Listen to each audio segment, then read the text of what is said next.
My son sneered in front of the family. "Stop telling old stories. Nobody cares about your past," while the younger kids laughed. But when television played my award speech, he couldn't lift his eyes. His smile vanished. "If you're reading this, tell me where you're watching from. Tell me which city, which room, which streetlight hums outside your window. I want to know who still listens to Fathers when the room gets loud. I want to know who believes that a man's past is not a pile of dust, but the ground under the house. Because tonight, at my own table, my son told me my past did not matter. He did not whisper it. He said it like a joke that wanted to be a knife. Stop telling old stories, Dad. Nobody cares about your past." He leaned back in his chair as if the chair were a throne. The younger kids copied his face and giggled the way children do when they learn the shape of a grin but not the weight of it. The TV in the corner was on mute, its blue light moving across the bowls of curry like lake water. I sat at the head of the table out of habit more than authority. My wife's old shawl hung on the back of the empty chair next to me. I keep it there, yes. I am allowed to keep one soft thing. I did not answer with anger. I watched the steam lift from the rice. I watched my son's wrist, the metal watch I had once given him for a birthday that he barely remembers now. The second hand was smooth, quiet, reliable. Everything he thinks he is. I took a slow sip of water and set the glass down so gently that even the spoon beside it did not tap. I said, "Understood." Flat voice. No heat. A few people laughed at that too, but softer, the way people laugh when they cannot read the weather. My niece, bless her, looked at me with eyes that asked if I was hurt. Hurt is an old friend. He visits, he drinks tea, he leaves when I stand up. This dinner had a name. Renovation Reveal. That's what my son called it on the family group chat, with the thumbs up emojis and the picture of the new light fixtures. He wrote, "Our home finally looks modern." He says our home now, but he does not mean mine and his together. He means his and his wife's. He means I am a guest. In my own house, I was seated 2 chairs down from where I have sat for 27 years. The carved chair that my wife and I chose together, the one with a tiny floral knot on the arm, was pushed near the window like a museum piece. They even moved the old mango wood cabinet. It used to face the door. Now it faces a wall as if it has done something wrong. "Dad, pass the salad," my son said, without looking at me. The bowl had been set just out of my reach. Not far, just far enough that I would need to ask or stand. Small things are not small when someone lines them up like soldiers. I reached. My hand brushed the cool ceramic. I drew the bowl toward me, and the moment cooled a little. My son smirked again and turned to my brother to talk about interest rates. Mira, my daughter-in-law, announced a new rule about shoes inside. Her parents nodded and smiled at each other, a private club of neat people. She looked at my orthopedic sandals, then at a little sign by the door that said, "Welcome." It felt like a joke about a welcome that had lost its way. I had a brown envelope in my inner coat pocket. People think age is a slow fall, but age is also a quiet warehouse. You keep things there. You catalog them. You label shelves. That envelope did not hold receipts for medicine. It held something else. Paper, yes, but thicker than receipts and heavier than photographs. I touched the ridge of it once under the table and then left it alone. A man should not pat his pocket too often in front of people who want to know what he has left. Outside the windows, the street smelled like wet dust. Someone had just watered the little patch of grass. Inside, the house smelled new. Fresh paint, clean wood. The old musk of history scrubbed out. The mango tree once shaded the back step. I could almost hear the fat leaves clapping against each other in the wind. When my son was small, he would lie under that tree on his stomach and draw cars in a notebook. He had a babyish way of holding his pencil with his whole fist. My wife would bring him a cup of milk and tease him for his serious face, the way his forehead wrinkled even when he was 6. She would tie her hair with the same shawl that now hangs on the chair. She used to say, "Houses are not walls. Houses are the corners where laughter turns." She said it first on the day we moved in with our single trunk, 1 mattress, 2 steel plates, and a new smell of paint that gave us headaches for a week. I worked 2 extra shifts that month. We kept the windows open and fell asleep to the sound of stray dogs arguing about a biscuit. "Dad, we've made some changes," my son said, tapping his glass with a spoon. The little speech of a man who believes speeches are the same as decisions. He used words like open plan and line of sight and maximizing light. He said, "We took down the screen wall. That thing was such a relic." He meant the little divider my wife loved, the one with the carved circles that made the sunlight spot the floor in a pattern like coins. He said relic, and I watched a memory fold itself carefully and step back. The young ones clapped. My son took the applause as if the applause was owed. I looked across to the TV. The documentary channel was showing an advert with a countdown bar. There is a rerun they play sometimes, an old speech from a gala years ago. Lives built, lives changed. It is not about me in the title. It never was about me. But my face appears in it, and my wife's eyes do, and the company we built together from a desk that was just a door on bricks. I had checked the schedule earlier out of habit. The 8:30 slot is reliable. Some things are still reliable. Finally going to have grown-ups in charge of the house, my son joked when I asked why the contractor kept giving me side looks. He said it while pouring wine for Mira's father. They both laughed the laugh of men who think laughter is consent. "Don't talk to the contractor, Dad. I told him to run everything by me. You'll confuse him." He said it with a bright, loud tone. Everyone heard it. He wanted everyone to hear it. He wanted it to be normal that the man who once chose the land and the loans and the bricks could not be trusted to answer a worker's question about the plug points in the hall. I looked at him, and I let my face be a calm door. Sometimes the only way to hold a line is not to speak. I tried to tell a story, almost by accident. Not a lecture, not a sermon, just a piece of the road we walked. "Do you remember," I began, "the winter we—" That is when he sneered. He lifted an eyebrow and cut me off like a driver who does not blink. "Stop telling old stories, Dad. Nobody cares about your past." He said the word nobody in a way that included even himself, as if he had hired the whole world to stand behind him. The younger ones laughed, a scattered, unsure sound that tried to become a chorus. Mira did not laugh loudly, but she looked down at her plate and smiled into the rice. That was worse. A small silence fell. The kind that isn't peace, only a breath people take before they pick sides. "Understood," I said. "There is a kind of strength that doesn't show. It doesn't glow. It doesn't flare. It sits like stone under water. My voice was that stone. I saw it ripple the room even if the water looked still." My brother cleared his throat but did not speak. He has good eyes and poor courage. The children began to play a thumb war under the table. I finished my water. I turned my glass just a little, aligning it with the edge of the plate. My wife used to tease me for that habit. "Engineer," she would say, rolling her eyes. Then she would kiss my forehead and push the glass a millimeter off my line just to see me smile.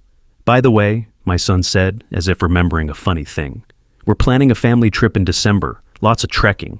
You wouldn't enjoy the walking, Dad? We'll show you pictures." The young ones laughed again. The laughter didn't land right this time. It hit the table and scattered. "I can walk," I said. Simple. He waved his hand. "No fuss," he said. "We'll arrange something comfortable for you. Actually, we have a little surprise." Mira stood and brought an envelope. Sleek. Good paper. She slid it across to me. "We thought you'd like your own space," she said. "Some privacy. A community with people your age." I opened it. Brochure. Green lawns, smiling old people with perfect teeth, and a sunset that looked printed from a computer. A list of facilities in neat rows. On the back, a sticky note with the words, "Waitlist priority," underlined. My son leaned forward as if he had just solved a big problem at work. "You won't have to worry about anything," he said. "No stairs, no noise. And, we can do our renovations without you getting overwhelmed." He picked the last word carefully. He meant in the way. I placed the brochure back on the table and lined it with the wood grain. I could feel every eye in the room on my face. They were waiting for either a storm or a surrender. I gave them neither. I let the calm stand like a wall they hadn't seen before. The remote lay by my niece's elbow. "Leave the TV on," I told her softly. "The sound can stay low." She looked relieved to have a task. She pressed a button. The commercial faded to a channel bumper, the kind with the slow music and the text that slides in from the side. My son half laughed. "Dad loves his old channels," he said to nobody and everybody. "Retro night. He thinks the past is a costume party. He doesn't know the past is a lock that also opens." I let my eyes travel across the room the way a mason checks a wall for true. New paint, smell of wealth. Chairs that were heavier than the people sitting on them. I thought about the winter we went without heating to pay the school admission fees. My wife stitched the curtains from 2 old saris, bright colors that made every sunrise look like a festival. The first night in this house, we ate plain rice with salt and called it a celebration. The second night, I sold my motorcycle to pay the deposit on the loan because the bank manager wouldn't accept a promise. The third night, I lay on the floor beside my son's cot and watched him sleep with his small fist open like a flower. He is taller than me now, with a beard he strokes when he wants to look wise. He has forgotten the sound a tin trunk makes when you open it very slowly, because everything you own is inside and you don't want the lid to squeal and wake your baby. "Dad," he said almost cheerfully, "contractor's here tomorrow morning. Don't worry about talking to him. I'll handle grown-up matters." He kept saying that word lately, grown up, as if I'd misplaced my age and he had found it. I nodded. "You handle what you like," I said, calm. "Just don't handle my chair." A few people laughed, not sure if it was a joke. It wasn't. He rolled his eyes the way teenagers do, except he is not a teenager and hasn't been for 20 years. He turned to Mira's father again and said, "We had to cut the mango tree. Roots near the pipes, too messy. We're planting a neat hedge." I swallowed that sentence like a hard seed. The mango tree had held up summers like an umbrella. Its roots were near the pipes, yes. Its roots were also near my memories. But I let the sentence pass through me because I had learned the difference between a fight and a turn. Tonight was not a fight. Tonight was a turn. The TV banner slid across and a still frame popped up. An auditorium. Gold light. A lectern. I saw the back of my own head in the picture, years younger. It is a strange thing to see yourself coming toward you from the other side of time. My son glanced at it and then looked away, as if the screen were an old neighbor he did not wish to greet. "Eat, Dad," my brother said finally, soft. "Food is getting cold." I picked up my spoon. My hand was steady. My heart was steady. There is a temperature you learn to hold when you have poured concrete. You cannot let it set too fast or too slow. You keep watch. You smooth the top with a trowel and you wait. You listen to the air. You touch the surface with your fingertips and feel the promise inside. That is what I did at my table. I watched the room. I smoothed my face. I let the promise inside harden in the shape it needed to be. Tell me where you're watching from. Tell me if you have ever swallowed your words to save your voice for the moment that counts. Tell me if you have ever looked at your child and seen a stranger wearing a familiar smile. The TV light flickered against the glasses. My wife's shawl was quiet on the chair. The brown envelope rested against my heart like a spare rib. My son laughed at a joke someone told, and I let the sound pass over me like rain that does not reach the ground because the tree above is still big enough to catch it. I wanted to tell him about the night we signed the papers for the land. I wanted to tell him how his mother had stood on the empty plot, hands on her hips, claiming space with her breath. But he had said nobody cares, and I was done offering stories like sweets to a boy who had decided sugar is an enemy. So I ate, and I waited, and I watched the clock's slow hand glide toward 8:30, when the room would be forced to look at a past that was not a story at all, but a proof. At 8:27, the wall clock clicked like a patient metronome, and the table kept pretending to be normal. Forks moved. Someone asked about a cricket score. My son tilted his glass and spoke about interest rates again, about timing the market, about not getting emotional with assets. I looked down at my hands and remembered them younger. Cement under the nails, cuts in the lines of my palm that stung when I washed with soap. The skin has grown smoother over time, but the map is still there. You can see where the shovel rubbed, where the first brick kissed my knuckle when I set it wrong and had to lift it again. My wife used to bandage those cuts with kitchen cloth and a joke. "Engineer of the year," she would say, "my winner of the kitchen." Back then the house smelled of wet plaster and hope. Tonight it smelled of new paint and something too clean, like a hotel that didn't want us to stay. I stood to refill my water. The jug was near the fridge. On the fridge, a new chalkboard listed house guidelines in cheerful letters. Clean counters nightly, shoes outside, no plastic bottles. It was sensible until my eyes found the last line written small in Mira's tidy hand. Quiet evenings, no long stories at dinner. I looked at it the way you look at a small crack in a pillar. Hairline, yes. But in the right place, any crack is a message. I poured slowly, careful not to spill on the guidelines. When I turned back, my son was already watching me, that smile hovering at the edge of his mouth like a bird unsure if it will land. He wanted me to make a scene. He wanted me to be loud so he could be reasonable. I brought the water back and sat down like an old tree, finding the same patch of soil and sending roots into a ground that had not asked for them, but needed them anyway. "You like the new layout?" he asked, louder than he needed to. "More light. People appreciate light." He spoke as if he had invented windows. I nodded. "Light is useful," I said. My niece hid a grin in her glass. Mira's mother leaned forward to tell me about a documentary she saw on blue zones and how elders thrive when they have structure and peers. She looked at the senior living brochure and then at me with the polite smile people use when they say goodbye before you have left. "They have yoga at dawn," she said, "and a shuttle to the mall." I pictured my wife laughing at the idea of me in coordinated tracksuits doing stretches while a man with a headset clapped his hands. "I already have morning work," I said. "Boiling tea." My son chuckled like I had confirmed his theory about my small life. There are people who think tea is nothing. There are others who know that boiling water is an altar if you stand at the stove for the right reasons. I caught the contractor's head pass by the hallway. He had come by to measure something uninvited, or perhaps invited by someone who thought a schedule is only for other people. He glanced at me, and then away, unsure whether to nod. My son called out, "Back tomorrow at 8, bye. Dad won't be around to confuse things." The contractor half smiled and vanished. The room laughed again, a tired joke now, told too many times. "You really cut the mango?" I asked, as if I had not heard it properly the first time. "Yes," my son said. "Roots near the pipes. Messy. We're planting a neat hedge." He said neat, the way a man picks a clean shirt for a funeral. "It was your mother's tree," I said, and my voice was still a flat road. "She used it to measure your height." He shrugged. "We have photos." That sentence told me everything. He thought a photograph is a fair trade for a shade you can step under. The TV flashed its bumper. Slow music, soft gold letters sliding across the corner of the screen. My niece's thumb hovered over the remote like a bird above water. I gave a tiny nod. She left the sound low, enough to warm the air. My son shifted, irritated at a device he could not control with his voice. "Dad, can you focus?" he said, not unkindly, not kindly either. He gestured at the brochure again. "They have a studio apartment with a balcony that faces the sunset.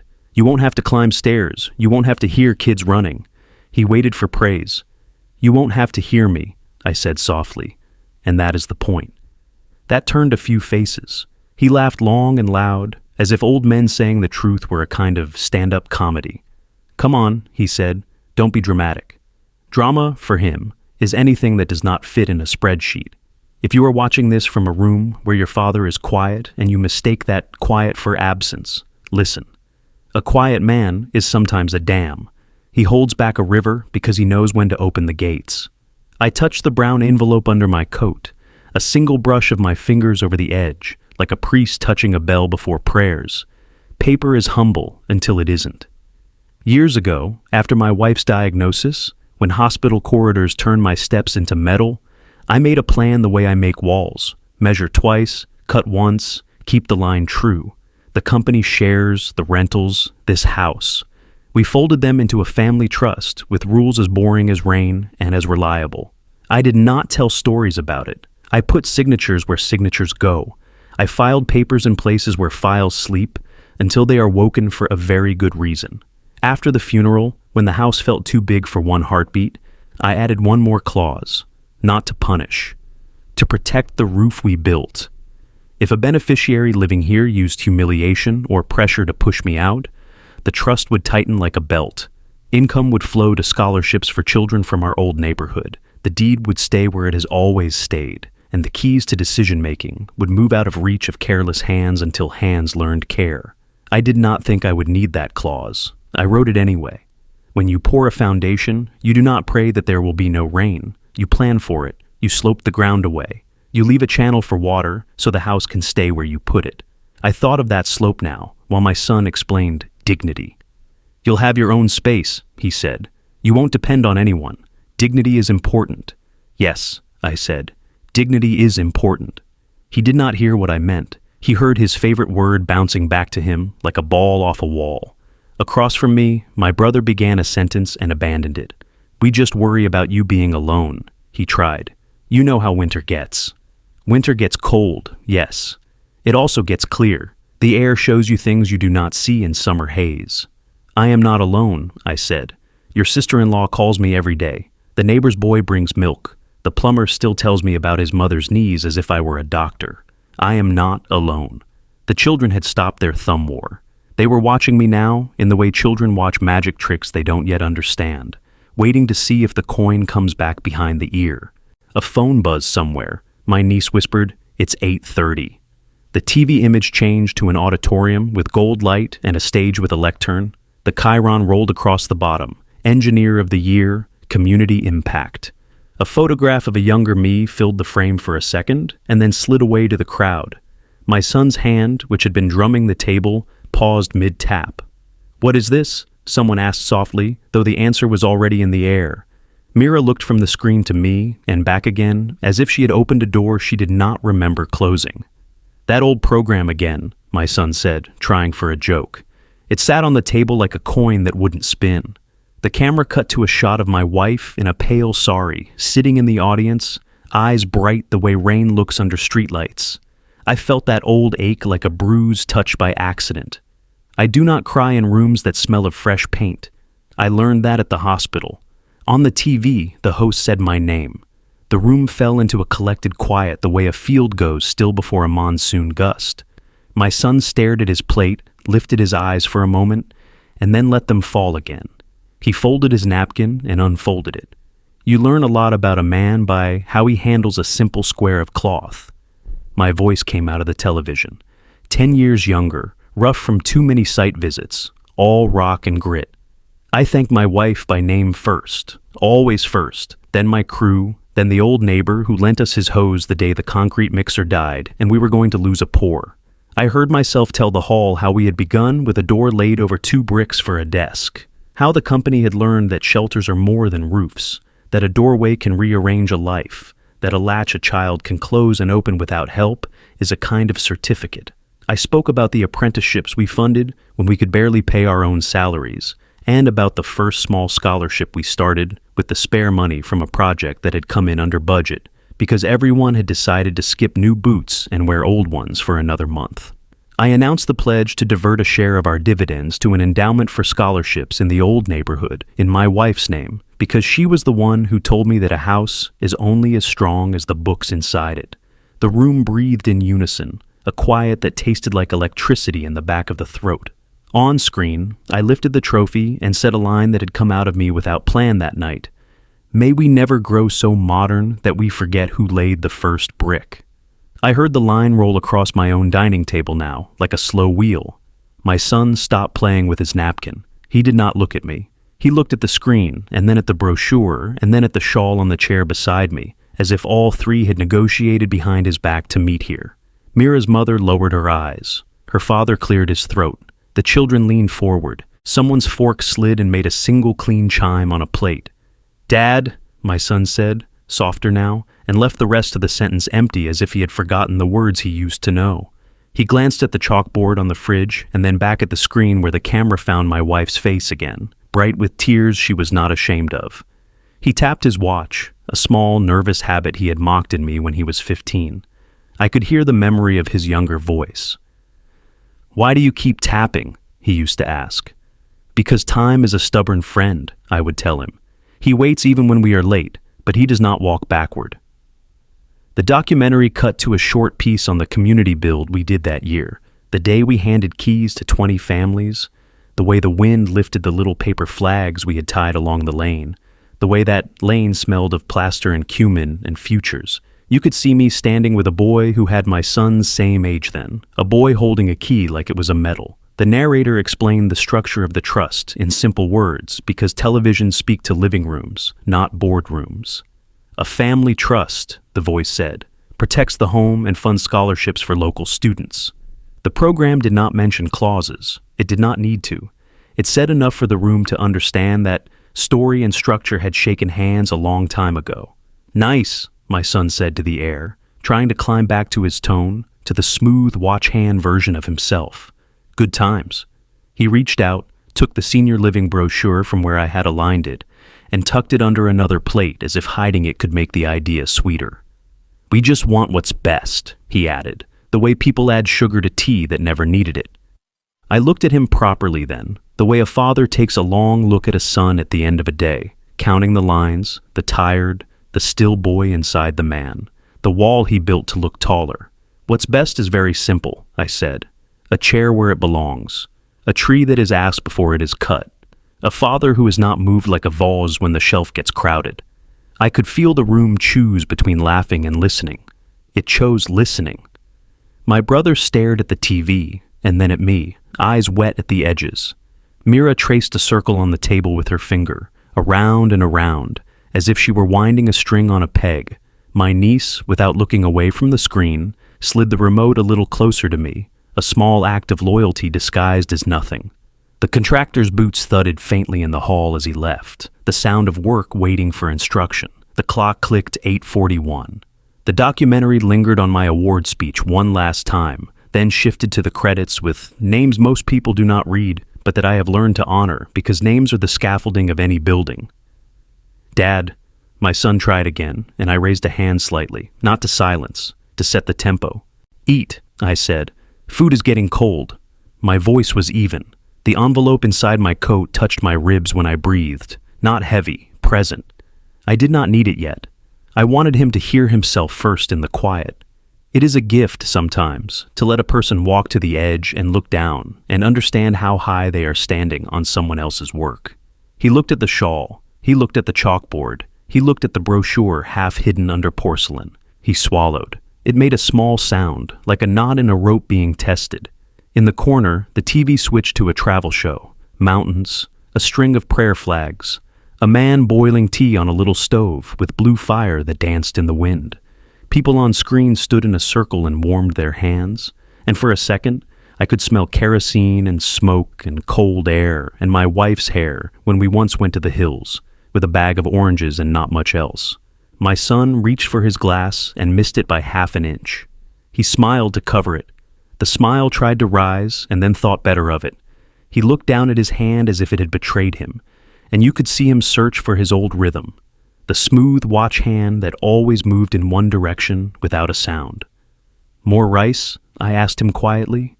Because a father remains a father, even when the room changes the furniture. He looked up. "Yes," he said, voice smaller than it had been all night. I served him, like always, the way my wife used to serve him, not too much, not too little, the scoop rounded like a small hill that will not slide. He nodded thanks without words. The chalk on the fridge looked less cheerful from where I sat. The shawl on the chair looked like a patient animal. Somewhere outside, a bike passed and a dog barked twice and then decided it wasn't worth the trouble. I did not touch the envelope. I did not clear my throat. I did not announce anything. I ate.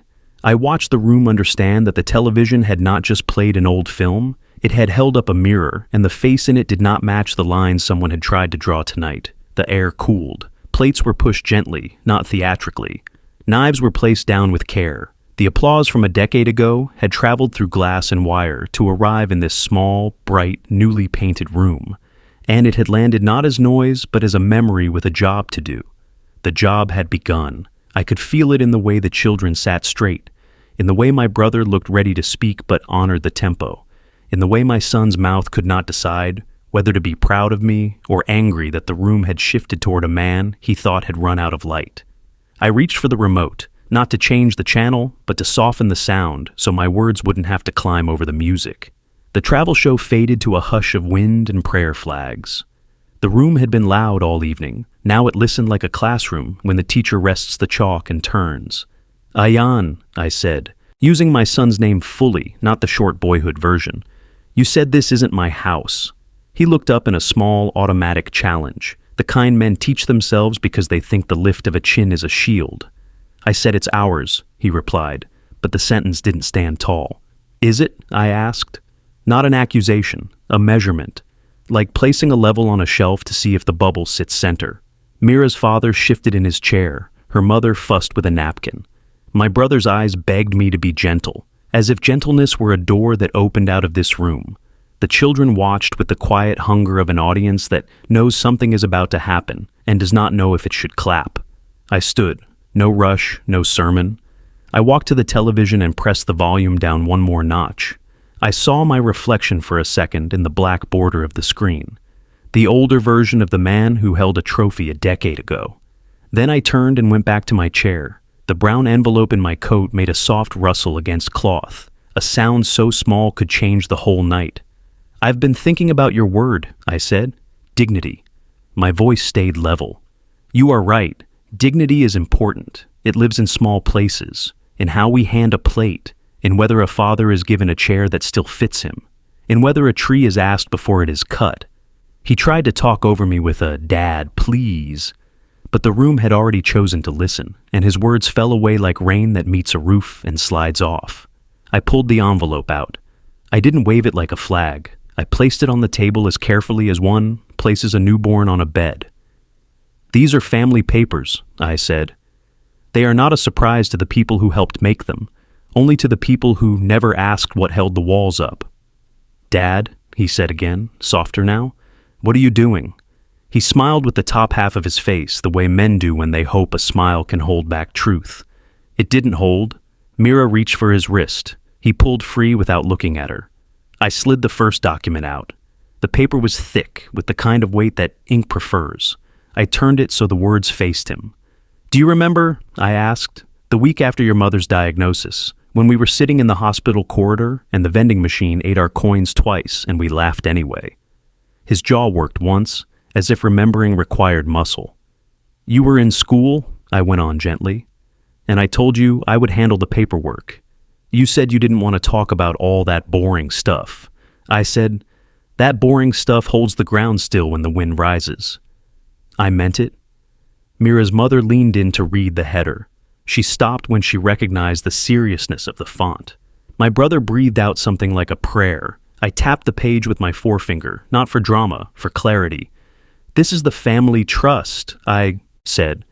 "It owns this house. It owns the rentals. It holds our company shares. It was built for protection, not performance.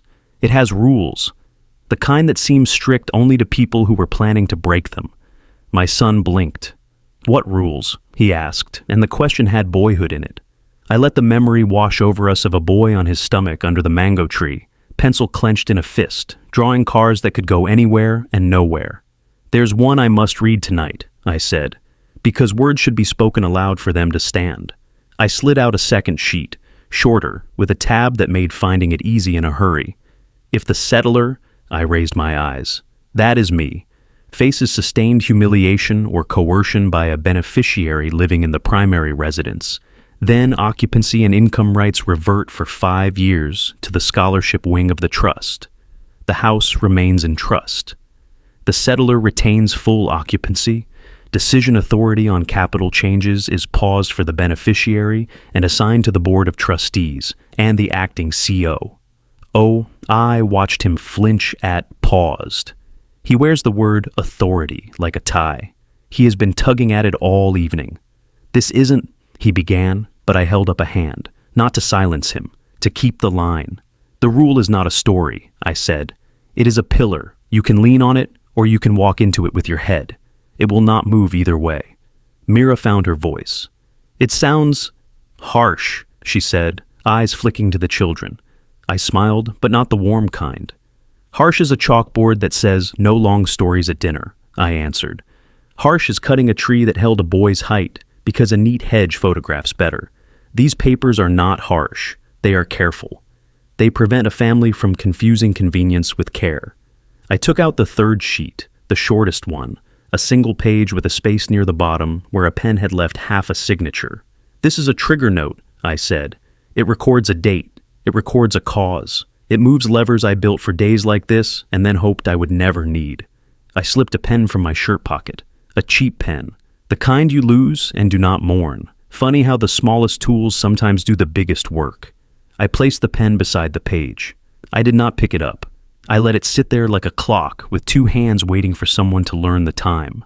Ayan's smile, the one he wears when he is certain he will win by charming or by wearing me out, slid away without a fight.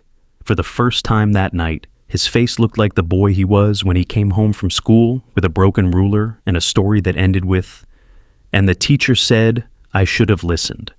His throat moved. He looked at Mira, then at the TV's dark border, then at the shawl. He reached for the brochure he had hidden under the plate and pulled it out as if it might save him. "We were just thinking of you," he said. "We didn't mean humiliation. We meant comfort." "Comfort," I repeated, tasting the word the way one tastes milk to see if it has turned. "Comfort is a chair that fits, not one that removes a man from his own table." I turned to my niece. "Beta, will you take a picture?" She nodded, quick and serious, the way children love to be trusted with small pieces of history. She stood, framed the documents with her phone, nothing artsy, just evidence, and tapped. The click sounded like a nail set cleanly in wood. I took out my own phone. No drama, I sent the photo to the trustee attorney with a short line. "Per clause 7C, trigger note to be completed and filed tonight. Please confirm." My phone vibrated almost at once. The man is reliable. He writes without adjectives. Received. Standing by. "Dad," my son said, you won't actually..." He stopped because he heard himself and did not like the sound. "I won't yell," I said. "I won't call anyone names. I won't make a mess I will have to clean tomorrow. I will fill a blank space with ink." I picked up the pen. I didn't hurry. The room watched the way a crew watches a crane lift a beam into place, knowing the building changes when the beam settles. I signed my name where it belonged. My hand did not shake. I dated the corner. The numbers looked neat and square, like 4 tiles laid true. I took a photo of that too, and sent it. The attorney's reply came like a seatbelt click. "Filed upon receipt of wet copy. Interim actions per board. Standing resolution authorized. Confirming 9 a.m. courier pickup. Mira's father, who works in documents and stamps and lines that must be exactly where they are, or they don't count, cleared his throat. This is binding," he said to the air, not to me. "It is," I agreed. "It binds us to behave as if the words we say to each other matter." I slipped the signed page back into the envelope and closed the flap with my palm the way my wife used to smooth dough before putting it to rest. I placed the envelope at my elbow. It did not look bigger than it had when I opened it, but the room around it had changed shape. Ayan tried anger on briefly like a jacket he hadn't worn in years. "You're punishing me for what? Jokes? For trying to make this place modern?" His voice rose and then faltered when he heard the echo of himself from half an hour ago, telling me not to confuse the contractor, not to talk long, not to have stories, not to exist in rooms that were built with my hands. "I'm correcting the slope," I said. "Water was pooling where it shouldn't. Now it will run where it's meant to, toward children who need books, toward a house that remembers its own beginning." I tapped the trust text with my nail so softly it made no sound. "For 5 years, the dividends you wanted to play with will go to scholarships. You can still live here, eat here, call this roof your own. But you will not be able to move a wall without asking the people who know why the wall was there." The children exhaled all together, a small wind. My brother finally spoke. "Ayan," he said, and his voice wore the tone of the uncle who taught him to ride a bike. "This is your father's house because it is your mother's house. It is your mother's house because it is your father's word. We both know what he did to get us in the door." Ayan looked at him, at me, at the floor. He rubbed the bridge of his nose. "I didn't know about the trust," he muttered. "You didn't ask," I replied, as quietly as if I had said, "Tea?" He flinched. Truth has a way of fitting into small spaces and still taking up all the air. I pulled a small stack of letters from the envelope. Copies, not originals. I am not careless. Each with a different name at the top, each with a school's crest and a line that began, "We are pleased to inform you." The scholarship wing had already been working, quietly, like roots. "These are the children your mother's name is carrying forward this term," I said, and I read one name aloud. "A girl from our old lane. Her father fixes bicycles under a tin sheet roof. She will study civil engineering because when she was 9, water pooled in the wrong place in front of their door for 2 monsoons, and she said she wanted to learn to tell water where to go. We built this trust so she doesn't have to ask anyone for permission to dream," I said. The room listened. The TV showed a quiet beach now, waves folding over themselves, forgetting and remembering the same line of sand. Ayan's face softened at the edges, and then tightened again, where pride lives. "You could have told me," he said, small as a boy, sharp as a man. You could have asked me to help. I offered you a chair and stories, I said, and you planted a chalkboard that banned both. Help does not begin with cutting the mango tree. He looked at the chalkboard. The childish loops of the last line looked suddenly cruel, even to the hand that had written them. Mira stood, walked to the fridge, and wiped that line clean with the edge of a dishcloth. She did not say anything. The sound of chalk dust on cloth is a small apology. I took it. I felt a steadiness enter the house, the way a beam settles after a good brace. I looked at the award replaying in my mind, not on the screen. I remembered the weight of the trophy and the hotter weight of my wife's hand in mine on that night. We promised each other, I said into the room, that we would not grow so modern that we forget who laid the first brick. I turned to Ion. You wear nice watches. Good. Tell me the time then. He blinked. What? Tell me the time, I repeated gently. He looked at the dial, grateful for a question he could answer. 9:03, he said. Good, I said. At 9:30, you will call the contractor. You will tell him we will walk the plan together tomorrow. At 9:40, you will write to the trustees and to me and apologize in words you choose yourself. At 10, you will take your cousin's help and bring my chair back where it belongs. After that, we will eat mango pickle from the last jar your mother made, and I will tell one long story. The corner of my mouth almost smiled. You will listen. He stared at me, caught between resentment and relief, the way a man looks at a rope thrown from a boat when he has been trying to pretend he likes the water. And if I don't? He asked, but there was no fight in it. Then the 5 years will not be 5, I said. They will be more. And your key card at the office. I took out a small folded letter and laid it beside the trust, a board resolution prepared long ago in case a beneficiary forgot the difference between leading and lording. Will operate doors only as far as reception until you relearn the conduct your mother taught you without paperwork.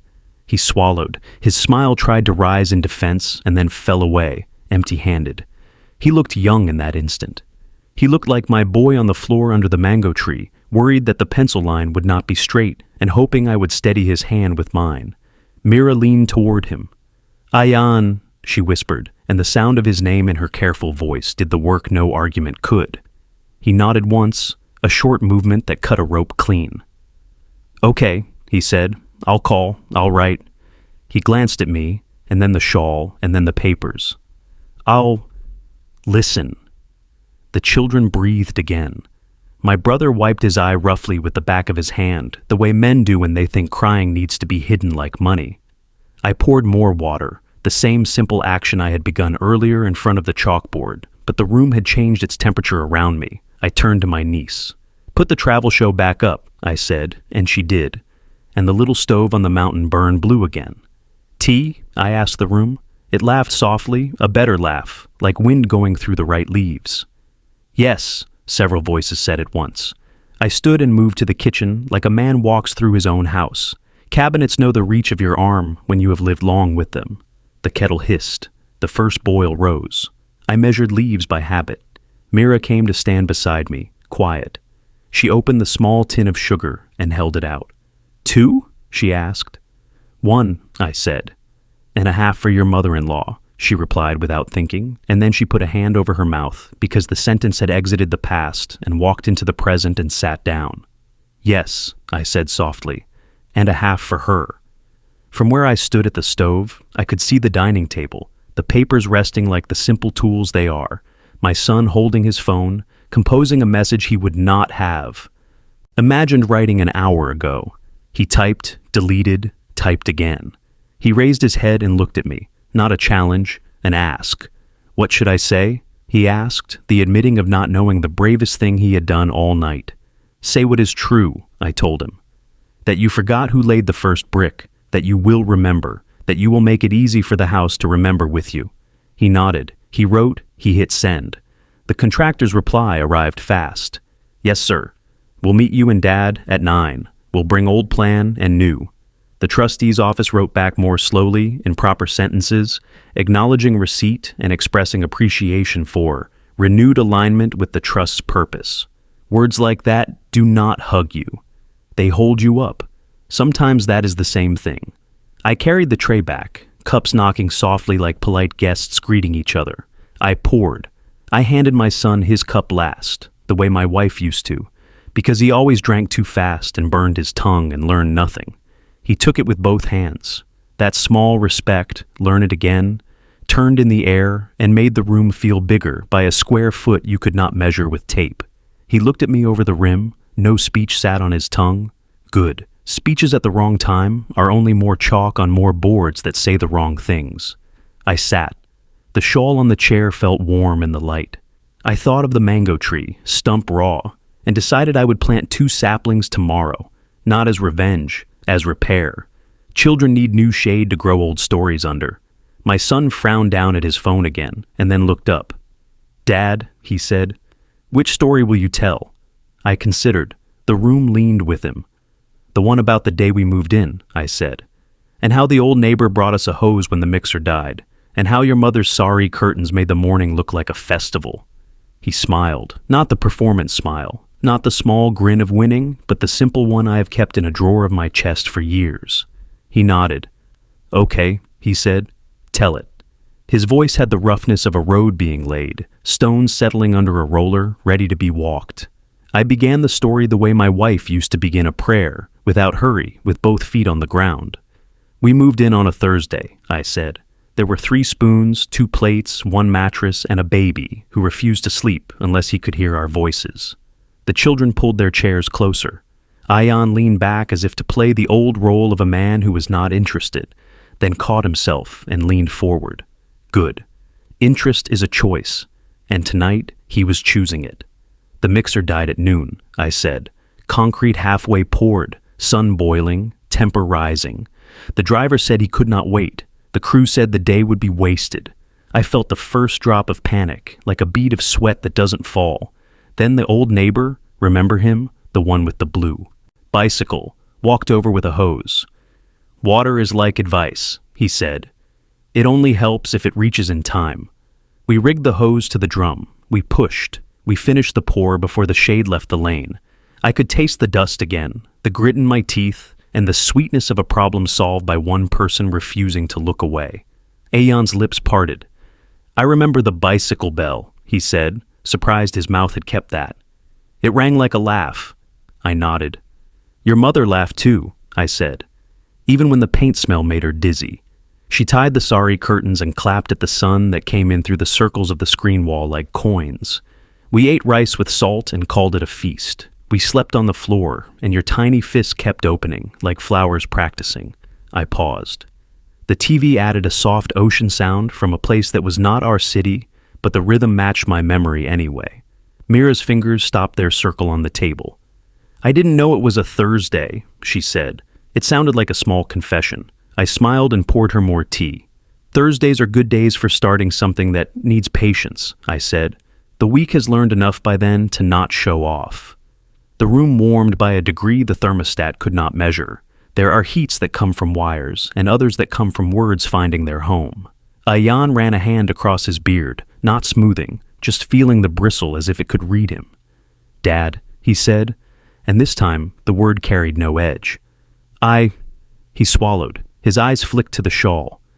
"I spoke in front of everyone as if you were a guest. I cut the tree because I looked at pictures instead of shade. I wrote a rule on a chalkboard against your voice. I was performing." He looked at the children and then at Mira's parents. He took a breath and did the hard thing. "I'm sorry." The sentence was not polished. It did not bow. It stood, simple, like a new post waiting for a beam. He added, eyes on me. "I forgot who laid the first brick. I will remember. I will make it easy for the house to remember with me. A man does not need his son to kneel. He needs his son to stand straight." I nodded once, as if acknowledging that a door had been rehung true. "Good," I said. "Now make it practical." I slid the phone to him. "Type to the trustees what you just said. Copy me. In the morning, we go to the site together. And tonight," I glanced at the clock, "we put the chair back where it belongs." He didn't hesitate. His thumbs moved. The message that arrived in my phone a minute later was not long and did not dress itself in large words. It was enough. The reply from the trustees came with the steady tone of machinery well oiled. Acknowledged. Conduct review paused contingent on commitments outlined. Appreciation for recommitment to trust's purpose. Words like, those are not applause. They are guardrails returning to their posts. The children stood at attention as if this were a drill they had been practicing for years, without knowing it.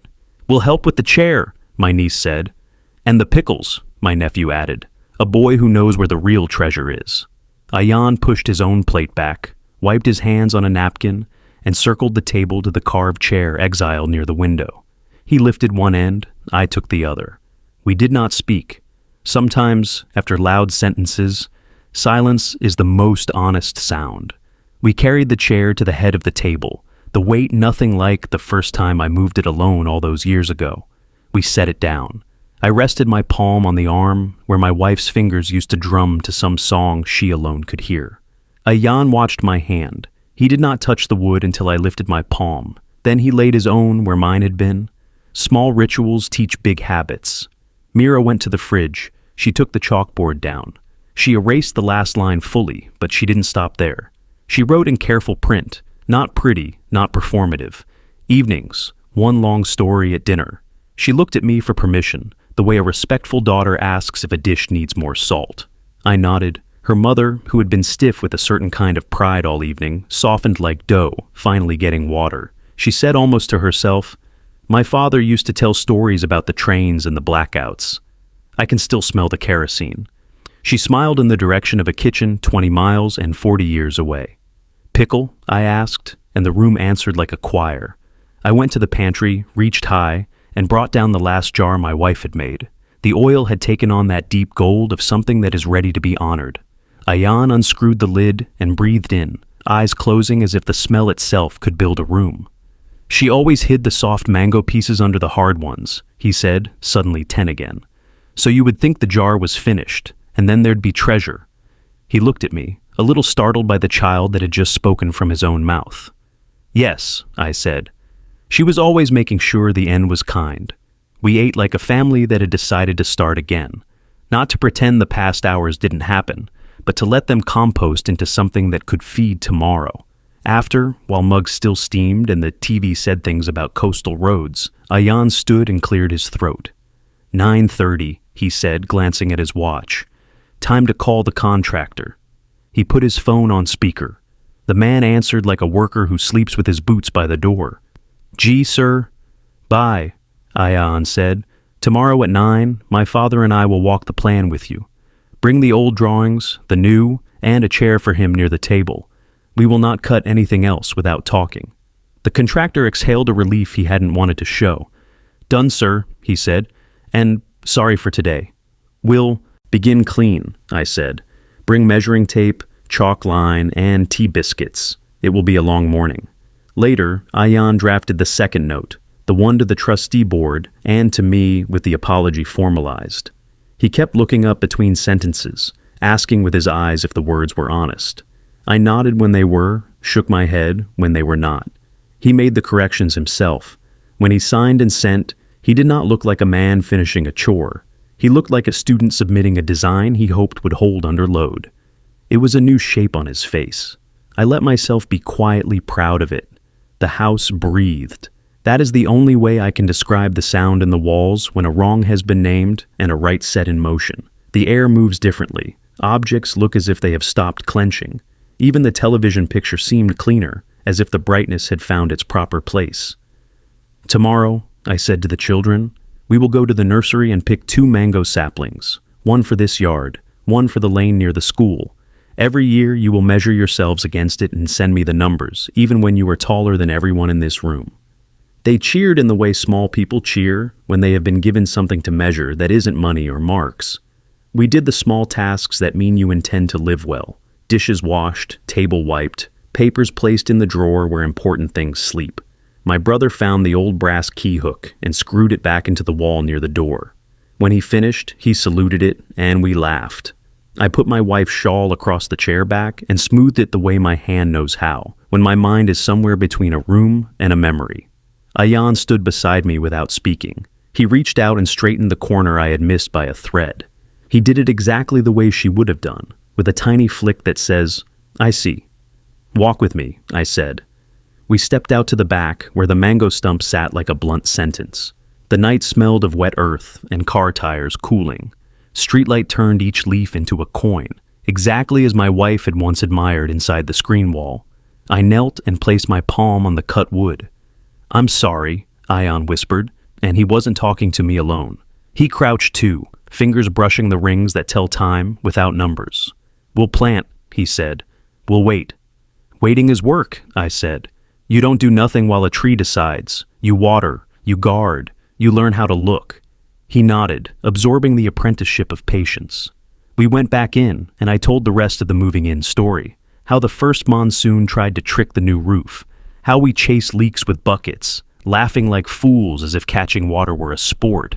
How the neighbor's hose held. How the floor dried. How your mother finally fell asleep with your tiny sock in her pocket for luck. I spoke and watched the room revisit the day, with me, adding their own lights along the way. Mira smiled with a kind of relief that made me like her more than I had let myself earlier. Her parents listened, not as judges, but as people remembering fathers of their own. The children asked questions that were really statements. "You didn't have a big sofa?" "No," I said. "Just our two backs against the wall, and a cushion your mother kept kicking because she didn't like the pattern." They giggled, and that giggle did work. Not the cruel work from earlier, the good work of mending. When the clock nudged toward 10, Ayan stood with the cousins and brought back the old family albums from the cupboard I had been told to ignore during renovation. He placed them on the table like offerings. "I hid them behind new bowls," he admitted. "I thought they made the shelves look messy." "Messy is where memory breathes," I said, opening a cover to a photograph of a boy with a milk mustache and a woman who laughed without worrying how her teeth looked. He bent over the page and laughed the same laugh as the picture, not realizing it was an echo. We turned more pages. There was the mango tree as a stick with 3 leaves. There was the day the neighbor tied the hose. There was the old divider throwing gold circles on the floor, and Ayan, small, crouched in one circle as if light itself had adopted him. The doorbell rang once, soft. The contractor, back, awkward, holding a tape measure like a bouquet. "I forgot this," he lied. He wanted to apologize without being asked. Ion opened the door wide. "Come," he said. "Have 1 piece of pickle and tell Dad about the piping. Tomorrow we'll run the chalk line."